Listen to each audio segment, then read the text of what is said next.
观众们，大家好，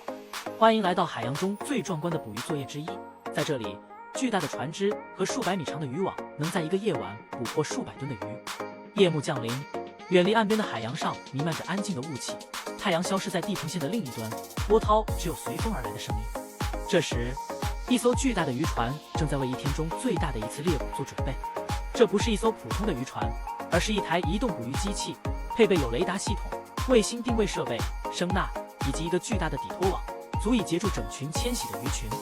这艘1000吨重的船只前日下午从港口起航，载着数十名经验丰富的水手。经过超过10小时的在波涛和黑暗中航行，船只到达了一个理想的标记点。声呐信号显示出一群巨大的鱼群在冷水中深潜，长达数百米。雷达屏幕上的信号不断闪烁，亮点的簇状出现，表明鱼群正沿着水流慢慢聚集，密度很高。这是捕捞的黄金时刻，关键时刻。船长大声喝令，一系列指令从控制舱传出，自动拖网系统开始运作。一张近800米长、数十米宽、重达数吨的渔网逐渐从船尾放入海中。这张网设计的像一个巨大的袋子，旁边有大型钢制导轨，帮助保持网的开口在水下始终张开，以捕捉整群的鱼。随着船只的移动，整个放网过程在黑暗中进行，只有船后大灯的微弱光线照亮了水面。铁翼像巨大的蝙蝠翅膀一般深入海底，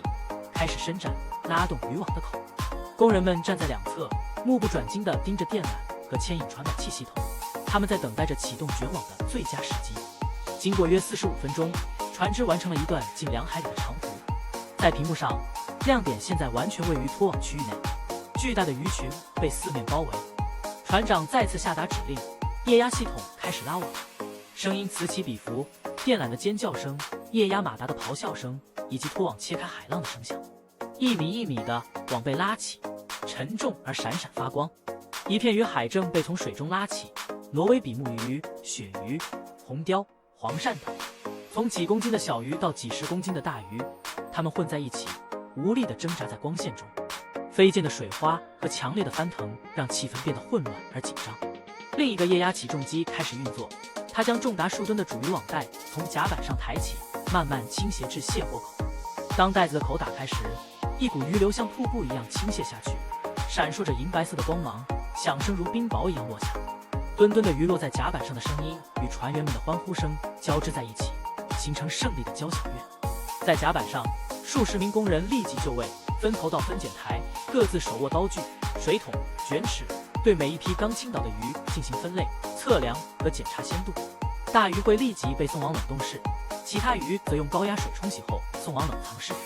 所有过程如火如荼，毫不浪费任何一秒。整个操作持续几个小时，放网、拉网、收网、分拣鱼、包装和保鲜。一夜之间，船只可以进行2到3次拉网，每次都能捕获超过70到100吨的鱼，具体数量取决于鱼的密度和洋流。船上的气氛始终紧张，工人们在每次捕捞之间只休息几分钟。甲板上浸泡着海水，每个工人在装满鱼的塑料箱间匆匆忙忙行走，